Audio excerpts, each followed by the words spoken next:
If you're a small business owner or you're a small and medium-sized business, think about the reason why you started your business to begin with. The story and the why you exist is something that you should be thinking about how relevant you are, not just when you started, but how relevant you are today and where you want to be.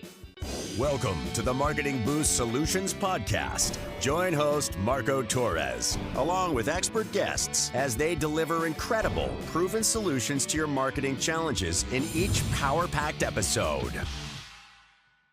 Welcome to another episode of the Marketing Boost Solutions Show. Today we have the pleasure of interviewing Donna Loughlin, president and founder of LMGPR, renowned for her visionary leadership in propelling businesses forward.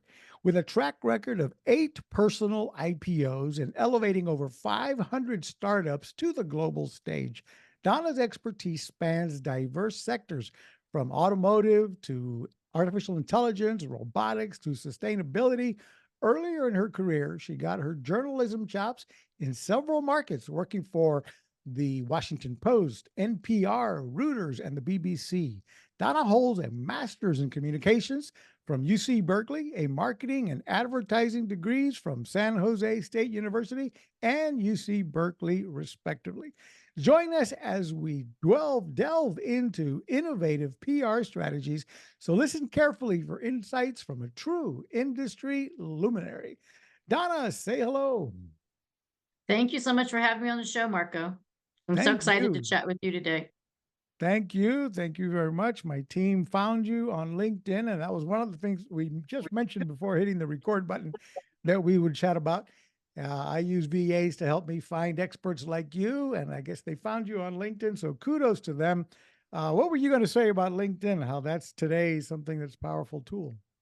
You know, I've been in the LinkedIn community probably since 2007, but every year they keep adding and literally boosting, using your word, new features and just new networking assets that really empower me as a business entrepreneur and owner just to continuously try new things. In fact, just the last couple of weeks, I threw myself out in test driving their newsletter feature, which is free.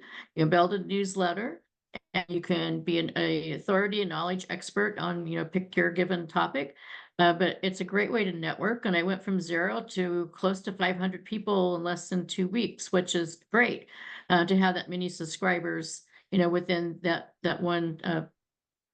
It's mean more creativity to think about now what else can I do with LinkedIn, and through that the buzz of creating that newsletter, which I recommend everyone listening think about that as being a freemium if you're in LinkedIn, because you own the content and you can take that content also and repurpose it and go out into other community. You can put it on your blog, you can use it in your social media, you can put it into a third-party community newsletter and just continue to grow the conversation. Very cool. I got to look into that because we have just launched the Marketing Boost Solutions newsletter as well. So I'm having an echo. Are you hearing that as well? No. Okay. So anyway, that part is, I have to look into that and look forward to seeing if we can integrate our newsletter into LinkedIn. So tell us your path. How did you go from, quite a background in education, obviously, and then from journalism to launching your PR? When did that happen, and how long have you been in the public relations world? My career actually started, I was fairly young, and I really didn't pay attention to what, that aspect of my life till I was in my career. But my father and his brothers owned a host of community newspapers. There was 40 newspapers in California, San Francisco Bay Area. And so it was everything from the San Francisco community, Palo Alto community, the San Jose, all the major Silicon Valley cities now. And my uncles, did the news reporting and the writing. And I had another uncle who actually was a writer for various magazines. And before that, my father was a researcher for National Geographic.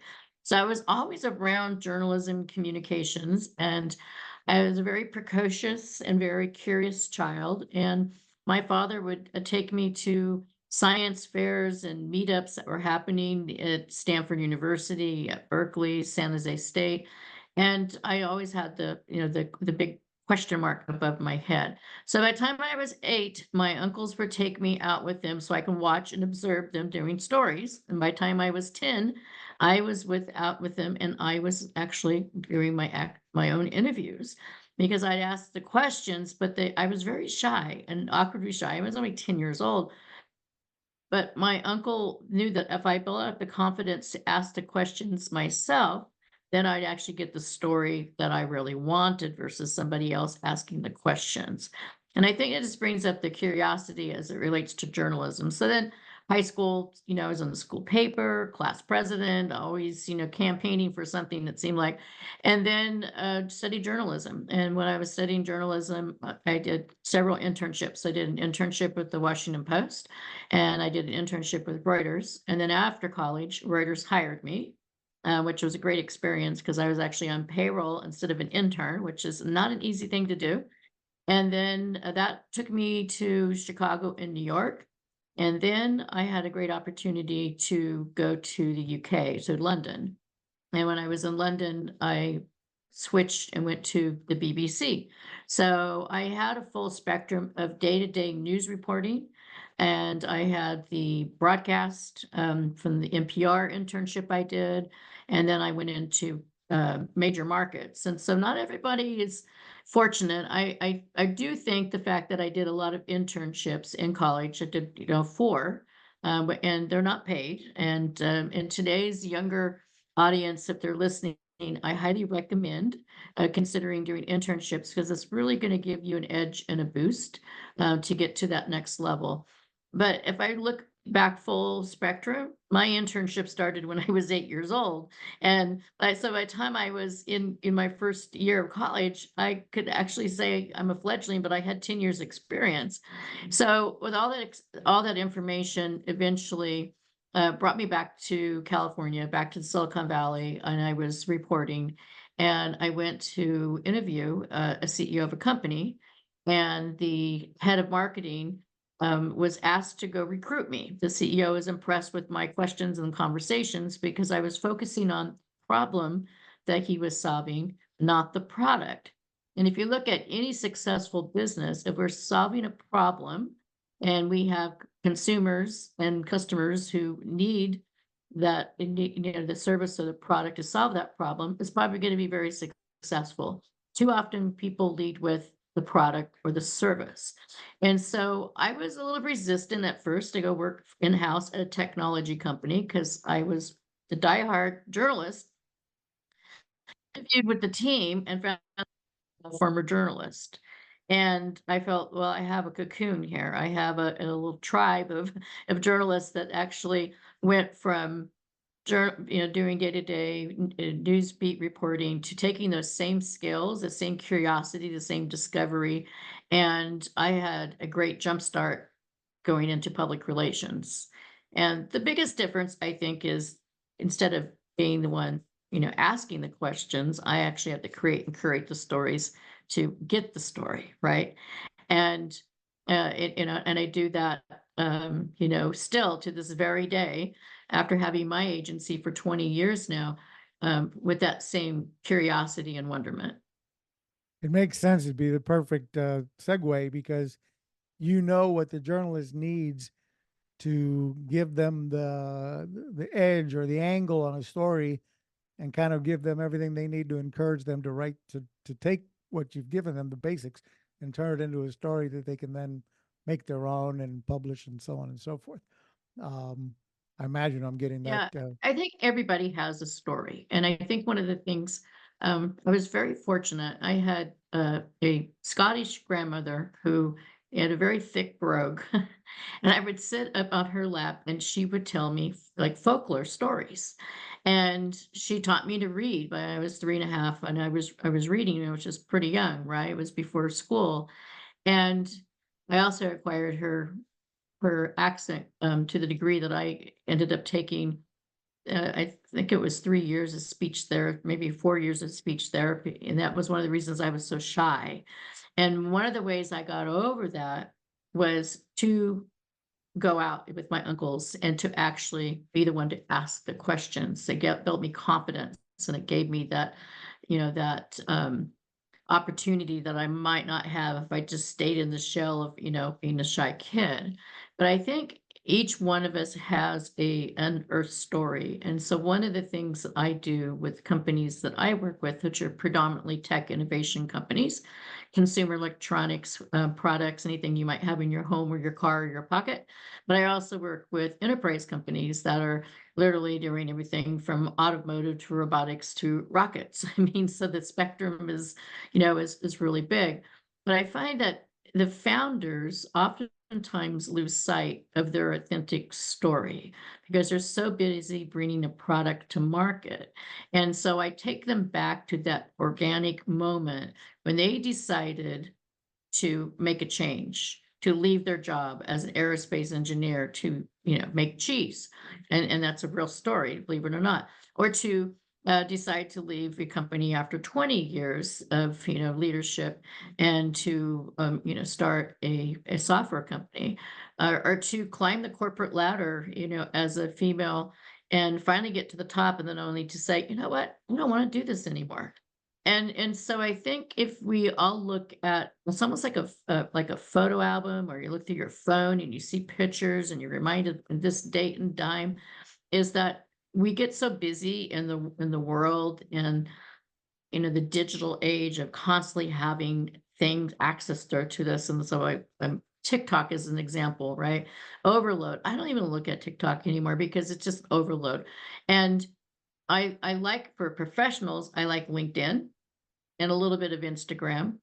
And I like good old fashioned conversations and picking up the phone and talking to people and networking in person. Thank goodness we're not in the pandemic. We can do that. But I think if you're a small business owner, a first time entrepreneur, or you have multiple companies, or you're a small and medium sized business, think about the reason why you started your business to begin with. And it doesn't make a difference if you're a mom and pop shop or if you're a company that's getting funding from a venture, capital group. Is this the story and the why you exist something that you should be thinking about how relevant you are, not just when you started, but how relevant you are today and where you want to be. And that's what you help get that out there. So with artificial intelligence is one thing you've been really taking under your belt. And I was also reading about how you're focusing a lot on Generation Z recently. I'd like to hear more about that in a moment as well. But um, tell us about why AI. I mean, it's pretty obvious, right? AI is the future. We've all been seeing it, all kinds of buzzwords about it. But why is AI such a great tool for the communicator? And what would you say is the biggest myth behind the behind AI? I think the biggest myth is that we're going to replaced by a button. I think certain jobs will transform, but I think I work, with a lot of artificial intelligent companies in the enterprise side that are actually creating platforms for speeding up data and content, data centers, infrastructure. But on the consumer side, the individual input side, there are a lot of great tools that can actually be inspirational and for creativity. So like chat and OpenAI, or tools that we can use. I get in a writer's block and I want to try to come up with a new idea. I'm in the process of writing a book or I'm writing a blog, whatever you might be working on, advertise, copy, and you might get stuck. So, you can use these tools as a means to kind of give you a creative boost. What I don't recommend is to use them instead of using your cognitive skills, your creativity, your history, your ability to download your your actual thoughts. AI, it has a tendency to be a little bit, I'm going to say, it's not gender neutral. I think the tone sometimes is a little, I'm going to say it's neutral, but it's also, it doesn't really have a tone sometimes. It's just very or organically, like you can't tell, like, if a person has an accent, you can sometimes distinctly say, oh, this person's from the South, or this person's from the East Coast, or they're from the Bronx, or they're like, yeah, I'm from California. AI doesn't really have that. So sometimes you're like, where did they get this information? So I look back at things that we've had in a digital transformation, when we were all trying to get on the information superhighway, the internet, or what we just now expect it to be, we were all a little, fearsome and not quite sure, like, do I want to get on? And then we had the safety and security issues with our kids. I think AI is exactly the same. We're now in this new way of industrial 4.0. We've gone through, you look at the different milestones as we adapt and adopt technology. And so now we're at this new artificial level, but artificial intelligence isn't new. We've had artificial intelligence as a word, the AI artificial intelligence has been around since the 50s.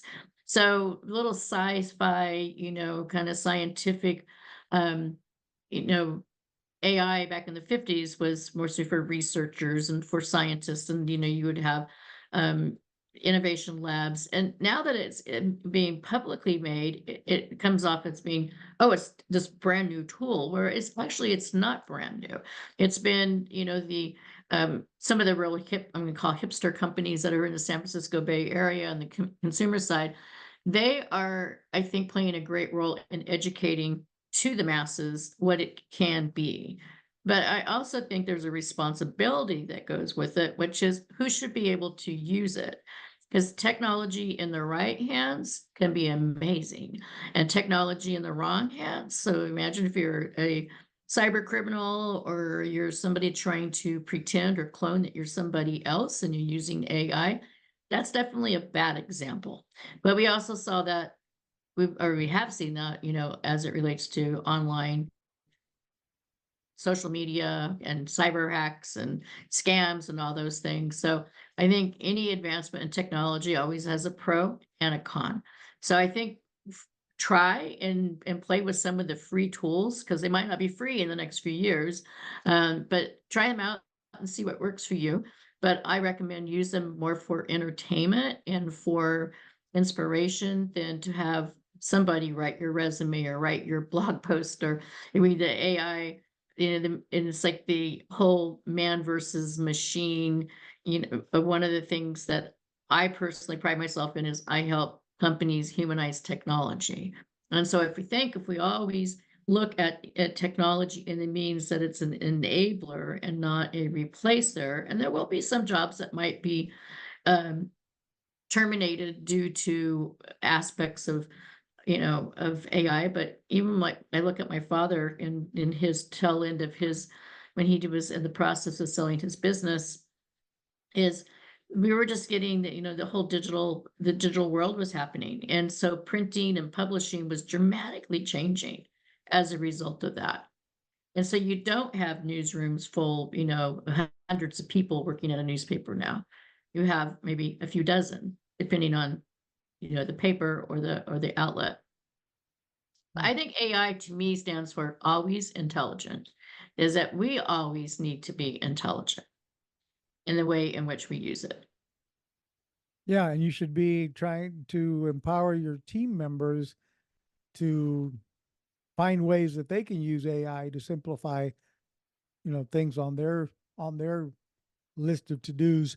And if you can get everybody in your team trying to use AI in one form or another, some of those steps will be made more efficient, and so on and so forth, and improve processes or what have you.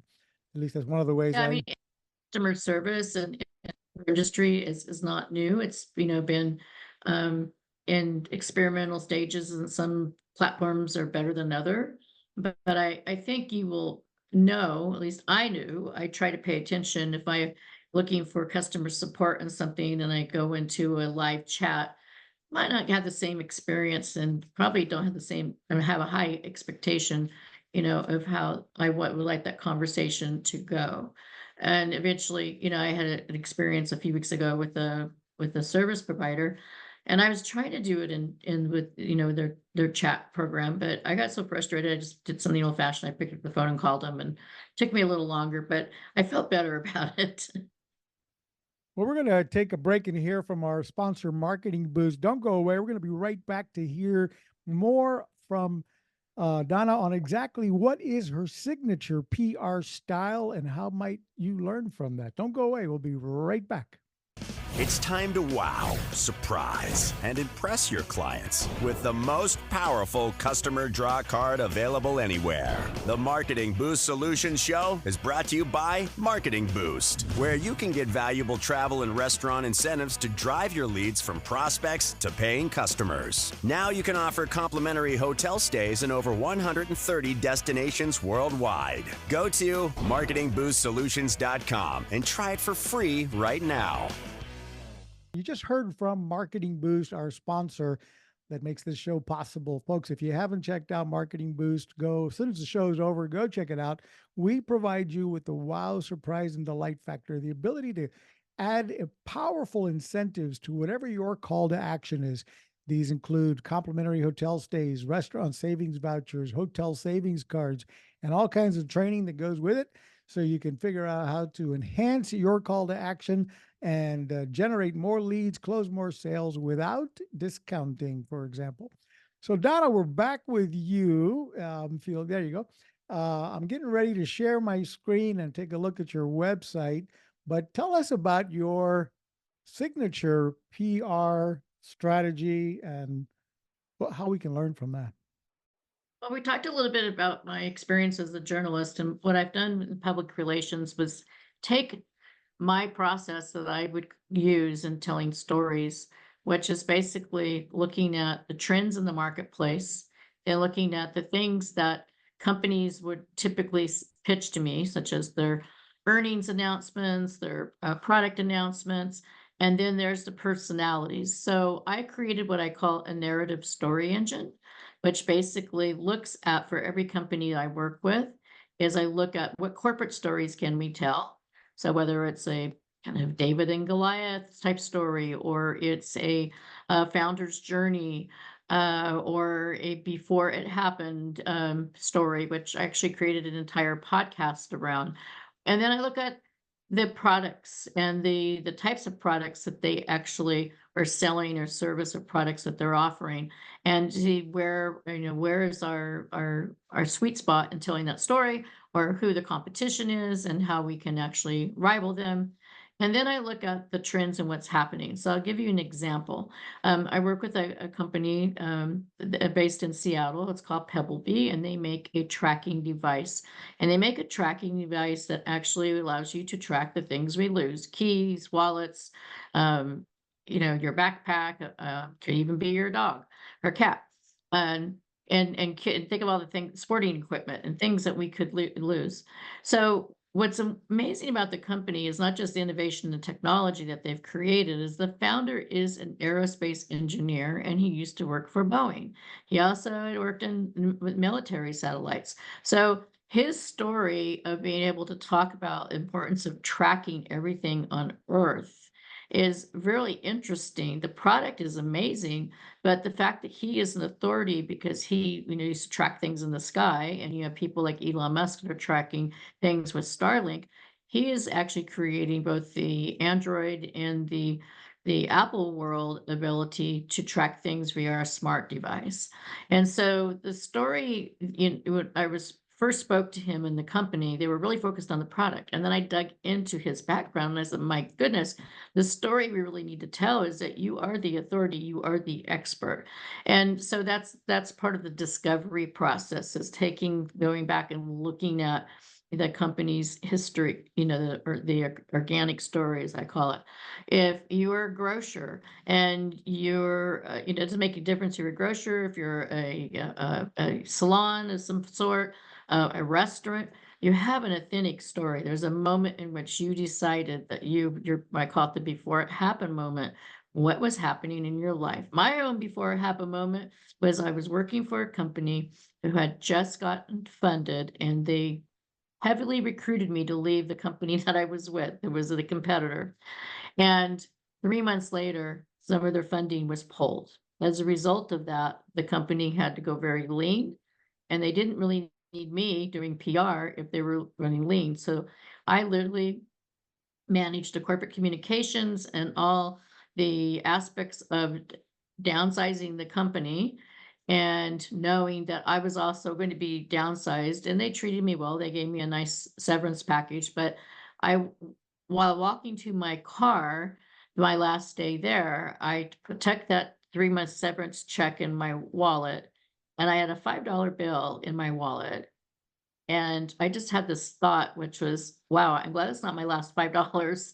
And I went to my car and I had a half a tank of gas. And I just had this moment of $5 and a half a tank of gas. Now today would be $5 and a half, right? And I thought, what I do now is going to reflect everything else. Like I actually am the creator of my story, right? We are the creator of our story. So I literally, without even thinking about it, drove to the business license office. And while driving to the business license office, I called 3 people. I called my former boss, and I had trained my replacement so well. He said, unfortunately, we can't bring you back, but if you're gonna be a consultant, I said, we'd love to hire you back as a consultant. My second call was to a reporter that I was working with over the years, and I reached out to him, and he said, "Well, I need some writing help." And I said, "Oh, great." The third call I made was to a venture capitalist who I'd worked with, and he said, "Oh, I have 3 companies. Can we meet tomorrow?" So by the time I got to the business license office, and I remember walking in and looking at this big old roster, everything from automotive mechanics to hair salons to in construction, law. I'm thinking, I don't do any of that. What do I do? And I said, oh, I do, communication, agency services. Got my business license, and I was heavily gainfully employed and made more money in the first 6 weeks than I did all the prior year. So, as I say that the rear view mirror is smaller than the dash. So I didn't look back. And I think that's just, my personal authentic story is I was kind of pushed into it, but once I made that decision, and it was 2001, which was not a great economy. We just came out of the weirdness of the .com, and so here I am, celebrated 20 years during the pandemic, and nobody noticed because we were all busy, being cloistered in house. And I look back now and that moment, my moment, and that discovery process. And my agency's changed over the years. When I first started, I had a lot of cybersecurity. I had a lot of, I'm going to say, deep enterprise software storage. That market kind of got conquered, and then we went into another era where we had a lot of smart IoT products and started getting some more consumer. Then we had a blend of both consumer and consumer cybersecurity and enterprise cybersecurity. And then those components started getting into the things that we love in our homes, like in our cars. And so automotive, agriculture, agritech, robotics, and all these other markets became an adjunct to the prior and earlier things that we worked on. And so now I work on artificial intelligence on a daily basis. I use it and I work in this space. Automotive, agritech, robotics, electric motorcycles, electric cars, electric scooters, and a whole array of what I would call neuro and kind of smart medical and wellness products. So none of these markets would be places that I could work and have that cognitive knowledge and ask the questions if I didn't start with my first, my career. And so I think we all need to kind of reflect, kind of reflect and see what our experience and what do we bring to the table. And, one of the companies I worked with, Monarch Tractor, they were focusing really heavily on the tractor and the wow factor and all of its components. But when I sat down and I spoke to the CEO, well, I found out that his family, they were farmers in India. And he came to the United States to actually go into the automotive space. And the fact that he's gone full circle, going back to his heritage and back to his roots of helping farmers actually advance their skills and to be able to create revenue. Another company, Railware, it was a captain in the Navy and a submarine a commander, and how he's having to be hands-free. And he actually created a industrial headset that could be used for line workers. And so you think about, oil riggers and people that are out fixing utility lines and or on freights or on trains, they're constantly working with their hands and they need to have them, free. But he created his company without actually thinking about the importance of that. And so threading what sometimes is obvious to an outsider is not always obvious to the founder. What we're And so looking at, guys, if you happen to be watching us on YouTube or Rumble, we're looking at her website, lmgpr.com, where her client case studies show some of the amazing companies that she's doing their PR for, from, technology, as she said, to electric tractors, to what she's describing now with RealWare. So sorry to interrupt you, let you keep on going, but I want to let everybody know what we're looking at here. yeah, well, a little geeky, right? If you had told me when I was a kid that I was gonna be working on all this cool technology, I would be like, "What are you talking about, Marco?" These things, most of these things didn't exist. It's like the Jetsons, right? It's like this world that we live in.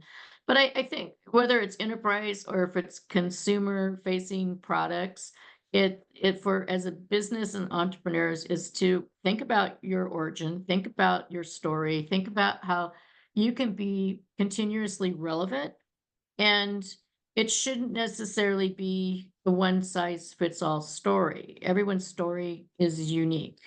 Your background and experience is different than my background and experience, right? I Mhm. got excited working on a tractor because I grew up within proximity of Salinas Valley, which is a huge salad bowl of agriculture. And I was a 4-H kid when I was little. So I was able to kind of tap into that. But the business story I was excited, for was the fact that this was actually a tractor that was going to allow to increase the return of investment and the bottom line. And that's what farmers need. And and we look at a lot of jobs that people are not, um, you know, I work with a robotic window washing company. Window washers are not being pulled from the Zillennial and the millennial communities. They're not reporting to those jobs. There's a lot of jobs in the marketplace that will become automated because there's clearly not the talent. And how I look at that is think about things that you can do in your marketing program that might make sense to automate and be get to market faster. And think about the things in your marketing program that you actually want to hang on as a human and maybe not automate, but as a human being, we still need to manage and we still need to be creative and in the automative component of it as well. And that's the perfect segue to go listen to hear from Automation Booster. And we'll be right back. Don't go away as we hear more from Donna. Is your business on autopilot yet? Do you have automation in place to capture, nurture, and convert prospects into clients via email, SMS, ringless voicemails, appointment setting? Get all the inbound and outbound marketing tools in one place. Go to marketingboostsolutions.com for more on automating your business so you can make money while you sleep. Welcome back. You just heard from Automation Booster.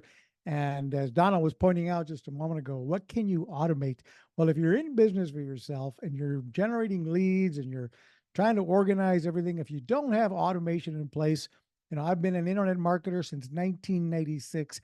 I've never seen a tool as affordable as Automation Booster, where we can help you build your sales funnels, automate everything, your email, texting, voicemail broadcasting, to nurture leads till they become prospects, until they become clients. And then once they're clients, also automate all of the workflows on what's going to happen, their onboarding processes, etc., to help you generate more leads and close more sales. So check out automationbooster.com. It's incredibly affordable and does an amazing amount of things to where you can make money while you sleep with automation.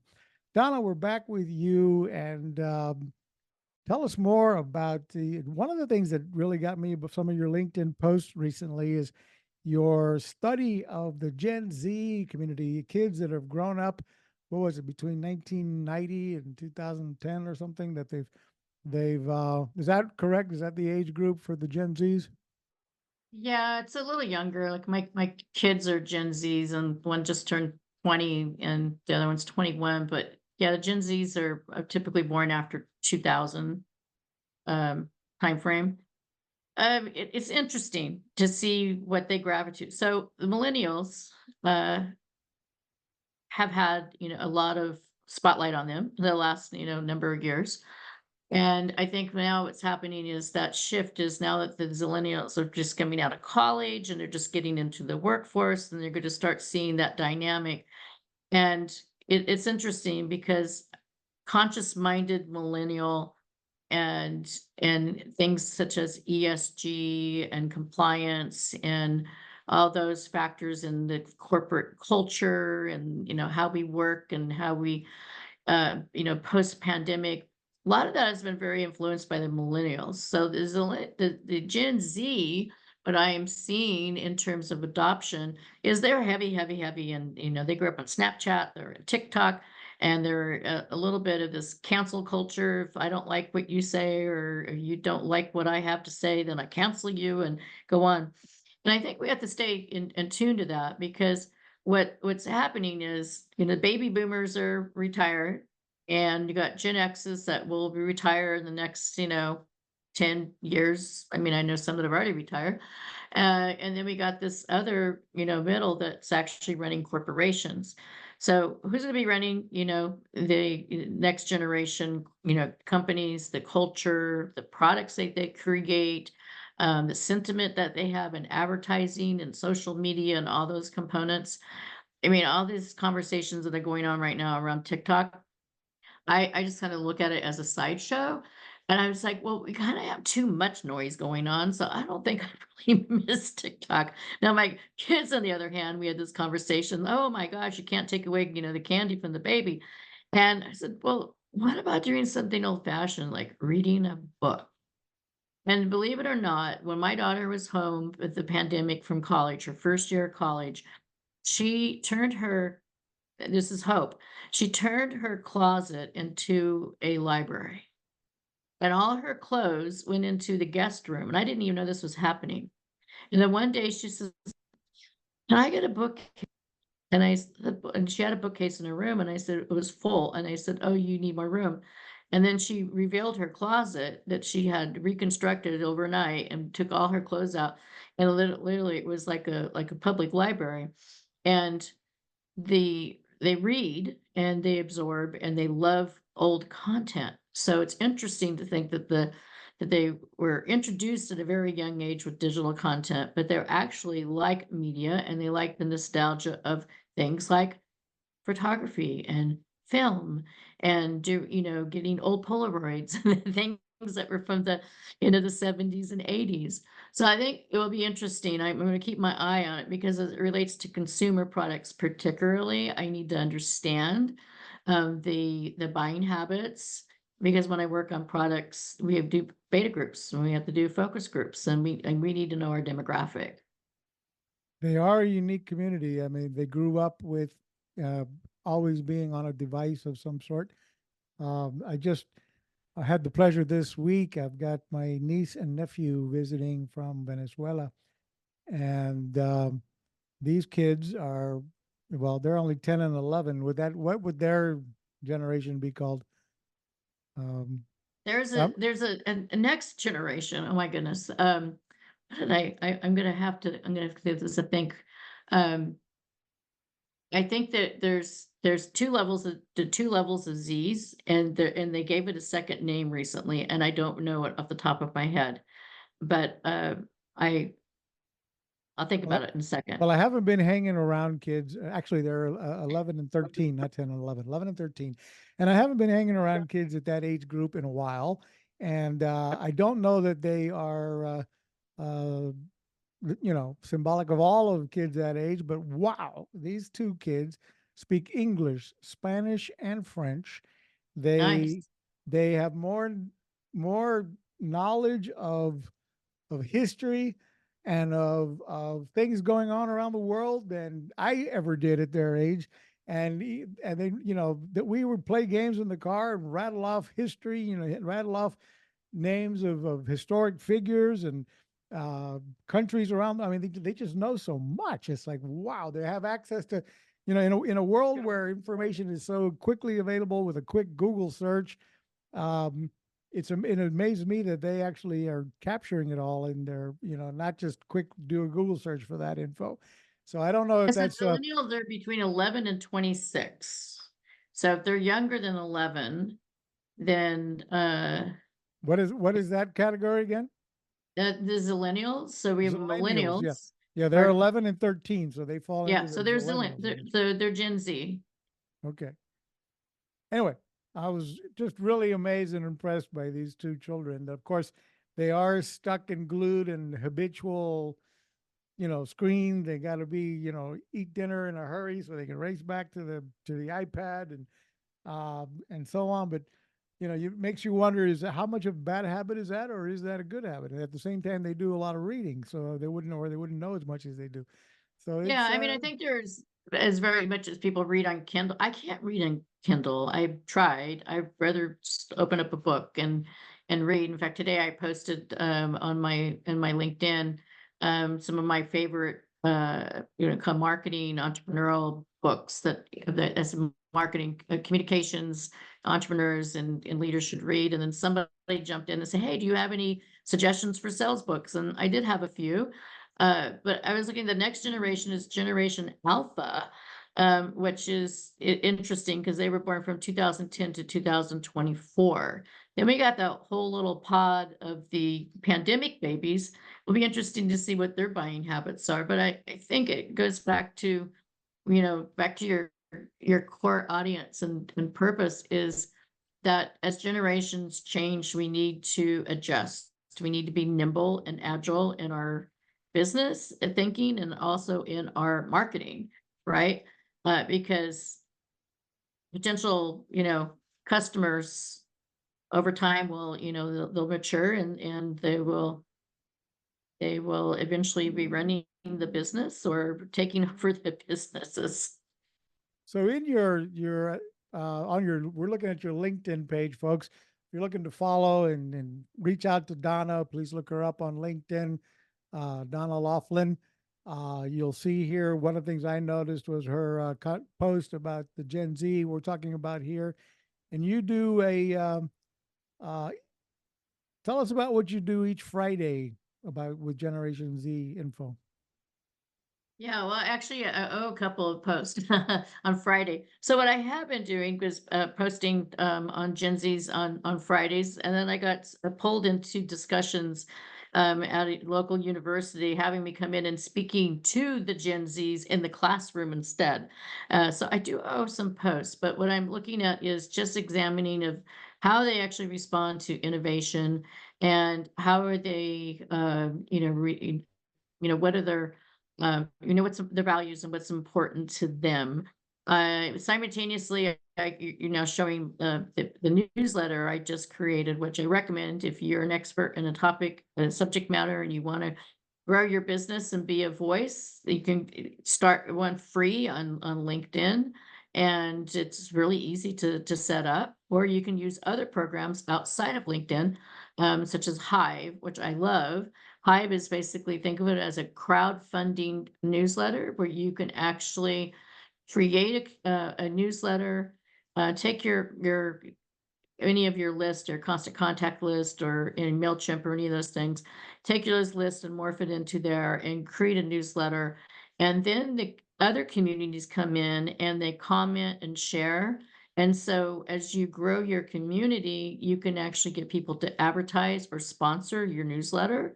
And then it continues to grow just like a beehive. And the only reason why I didn't start that way, I very went one dimensional. I'm in LinkedIn a lot, and I thought, well, is this going to be a lot easier for me to start it in LinkedIn because I had a given platform. And there's other things in LinkedIn that I like. There's a lot of groups that you can join, and then through those groups, you can actually promote in your knowledge and your leadership. But I think you have to choose the tools that work best for you. So your newsletter is here on your page here. Is this it? I'm That's looking. right there. It says PR Pulse. So that Mhm. is the newsletter. It's called PR Pulse. And basically what I'm doing with this newsletter is I get a lot of queries and questions, which I'm sure you do too, Marco. People asking, I get a long list of commonly asked questions. And this week's question was about, earned media versus paid media. So there's digital media for like advertising, and then there's your own media that you have on your blog or your corporate site.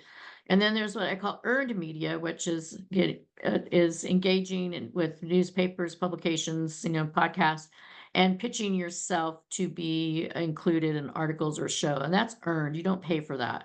Right. And earned media is the most credible type of media that you can get because you actually don't pay for it. So, and I love the artwork I found, which says, people buy from people they trust. And Mhm. so I think you need to figure out what your mix is in terms of if you do any type of hybrid marketing programs and you have an ad spend. Not everybody has money to spend on advertising. So earned media, it would be, get in your local paper, get in your major metro, get in a vertical market that makes sense for you within your industry. And so those are, some of the things that I really like about LinkedIn is that you can actually engage, collaborate and share information very easily. And I think once you get into LinkedIn and you really see the power of some of the applications, you can advertise and you can promote and do other things in there. I don't do that myself. Um, but a lot of my business comes from referrals and and repeat clients. But in my services business is different than somebody else's business where they need to constantly have a funnel. Right. Right. So I think LinkedIn's a great place. People can join me on LinkedIn. They can send in their tough questions and maybe I'll answer it in my newsletter in a few weeks. Cool. Well, tell us more about your main website, lmgpr.com. You have a special offer for listeners of the Marketing Boost Solutions show. Can you remind me of what that offer is? Yeah. Well, anybody who really wants to boost their presence with, PR, they can, send me a quick message in LinkedIn and more than happy to set up an office hour and hear your story and see where you might need to redirect your energy. And I make myself available for you to, take, come to me and see if I can help you out, guide your business and and help you kind of get that boost that you need using PR. And PR, LMGPR stands for leadership, momentum, and growth, which is often what people need in every stage, depending on the stage of their company. So oftentimes companies come to me and they just want to be a voice. Other companies come to me and they are frustrated because they've used other services or agencies and they didn't feel like they had a clear voice and they want to raise their voice. They want to create momentum.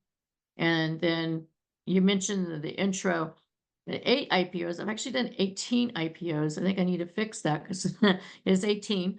And I have one in the mix right now. And IPOs, that alone is a journey to get to. Not everybody gets to that stage of their business. Yeah, that's a big challenge to take it public. So, It's con- exhausting congratulations on in a doing fun that way. 18 times. My God. You've been in business since 2002. Folks, powerful story there. If you're just joining us, got to go back to the beginning and hear how she was kind of forced out of a job and turned to by the next day within 6 weeks, earned more. Was it more in 6 weeks than in the previous year? So it's kind of like one of those things that sometimes things happen that seem devastating, and with the right mindset and reaching out to the right contacts. So I mean, your network is equals your net worth. So you want to always be building that network. Tell us more about your podcast as well, so people can go follow you there, beforeithappened.com. Yeah, so before it happened, it was really predicated on one of the narrative stories that I like to create for clients, which is the before it happened moment. And so in the podcast, there's a small percentage of the people that are featured on the show that are actual clients. A great deal of people are just people I sought out and I read an article or I saw something interesting. And I said, "Well, I want to know more about this person." But on the show, I interview everyone from the inventor of the Super Soaker, who is actually a very legitimate and very and an amazing, doctorate in science and research, and it was just a happy accident he created that product, and it became a huge success. I interview women that were clawing their way to the top, in their industries, and finally just said, "Forget it, I'm going to go try something else." I interviewed the inventor of the sports bra, who she created the market. There was no market that existed. I interviewed the creator of the first digital camera when he was at Kodak, and unfortunately, Kodak actually lost that market. But a very interesting story.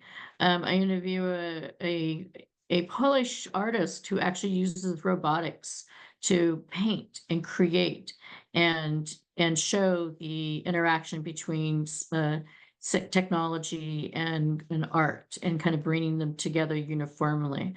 There's so many stories that are just, I don't know, I get excited. I go back and I listen to it, and sometimes I go, I was really felt privileged that I was able to interview that person.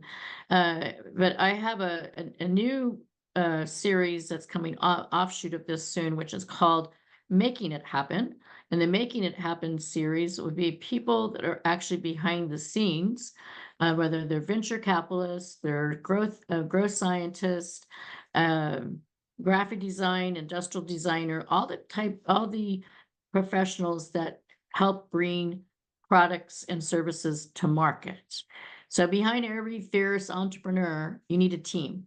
And so my next set of interviews are going to be about those that are actually making it happen and taking these big ideas. I'm only one part of that component. I do the public relations, the written spoken word.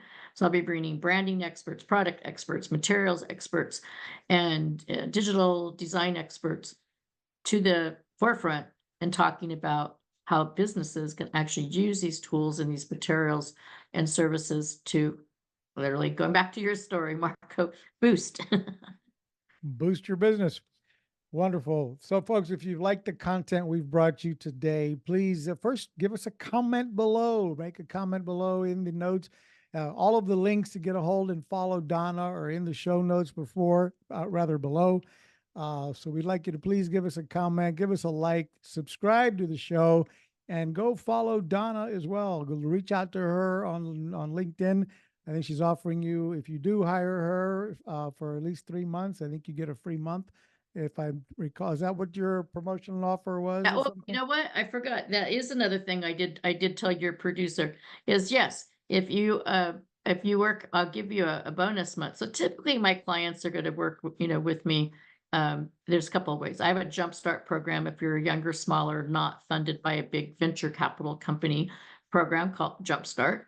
And that's a great program to get you going. And I offer an extra bonus month for your listeners. If it's a bigger lift and I'm taking something like I'll use it, a robot to market for the first time, and it's going to take a lot more than it is taking, a flower stand to market, so to speak. Those typically are longer engagement programs, but the Jumpstart program oftentimes is where my clients start, and then they get their funding, and then we grow. And I like to think that I actually help build the business with my clients, that I'm not just a vendor, a service. I build businesses with public relations. So cool. I've for a short brief period, I did some work in PR at one time, and it was not easy. So I tip my hat to you on that. It was definitely not easy, especially not in the sales realm of it. But at least it wasn't for me. But I did enjoy it and wished I was better at it. So I went back to what I was good at. That's well, we got it. It's interesting because if I reflect back when I was asked to go to PR, I remember thinking, those people, the ones that constantly pitch and sell me, and now I'm going to go to the other side. I don't know. And then they told me how much more money I was making. I'm like, okay, I'll go. Before I let you go, I do want to ask your opinion of journalism today. Uh, it seems that it's not what it used to be, but by far, so many of the recent scandal on NPR, where everybody's all on, everybody seems to be in a silo with their, everybody is on the same team as far as the messaging. What do you think of all of that? And is there savior for the future of journalism in this country? One of my favorite books is called The Powers That Be by David Halberstam. And it was a book that I read in college that one of my professors had us read, and it's an older book. I mean, it says came out in the 80s, but I read the book recently and it still applied to today. And basically what David followed was what was happening during the Vietnam War and how the national and international news agencies handled the communication every night in the nightly news. And the research and I would say the authenticity and the integrity that was put into some media stories and others that were packaged up and sold into more of the wag the dog type of storytelling, which was a great movie. If you haven't seen it, it still holds that movie's legs to it. Network is another one I think people should watch. But I think what's happened in today's news is that it's the same thing that's happened in social media, and this is no scientific proven, but this is just my own personal take on it, is that we have such high user expectations, and the speed in which we're fed content has happened so quickly that the quality is going down. Which and if you look at I never watched evening, nighttime news because I get so much of it sent to me on my phone. But I remember growing up when Barbara Walters had a special and it was like a thing. And 2020 and 60 Minutes had their special features, and it was a thing. Walter Cronkite, one of the most interesting, kind of wholesome, like persons that we let in our living room in Staple America. anchor. Yeah. Yeah. Yeah, he was a thing, and so I think what's happened is a mix of expectations, and then there's the whole fake news scenario of that's the wag the dog stuff, right? And I think we have to have really good filters. I think we should always ask questions, which I'm so good at. Ask questions and filter and um not just take everything for face value. So the Washington Post that I work for in the newsroom is really different than the Washington Post that exists today. It still has a hardcore journalistic approach, but I think there's certain topics or threads that sometimes when I read them look like the same story that I just read in Fox or like the same story I just read someplace else. And even if I'm actually during, talking to the type of media that I spend I do talk to like Bloomberg and Washington Post and Financial Times and those, but I spend a lot of time with the innovation technology publications. I still want each story that I have in conversation to be unique. I want to give editors something unique that's going to speak to their audience, and it's going to give them something that the next, outlet or publication didn't get. And I think somehow maybe we've gotten a little lazy in the digital era, is that it's like rinse and repeat. Yeah. Everybody seems to copy somebody else's story. That's And just my own theory. Somebody might be angry at me for saying that. yeah, so it almost seems like somebody's delegating up above what everybody needs to say, depending upon what side of the fence Yeah, I you're think on politically. we need to be aware. And California, where I'm from, is I always kind of joke is that we have a lot of opinions in general as a state, but I've been to 81 countries, so I don't live under a rock in terms of my own personal awareness and how I look at things. So I read a lot. I'm a sponge. I read BBC, and I read economics, and the New Yorker, and I read as many different perspectives as I can, and I try to draw my own conclusion. I'm not easily swayed. Uh, I also think I make a horrible juror if ever because I read so much. They both like get her out of here. But I think that's I think it's be aware and be selective of what what you read and what you share with your kids, because I think kids have access to everything at a much earlier age than we ever did. And the boomers and the X's and a different generation. And you know, we can actually unplug ourselves more than we do. And I think we should unplug and go out for a walk and clear our mind. And I think that's what the pandemic did a little bit for a lot of people, is to kind of check in with yourself. And it's okay to unplug and not watch the news and to, all the noise. I like Absolutely. creating noise, but I also like to unplug. Yeah, right. Well, at least you're part of delivering interesting news stories. Well, wonderful. Again, Yeah, that's my goal.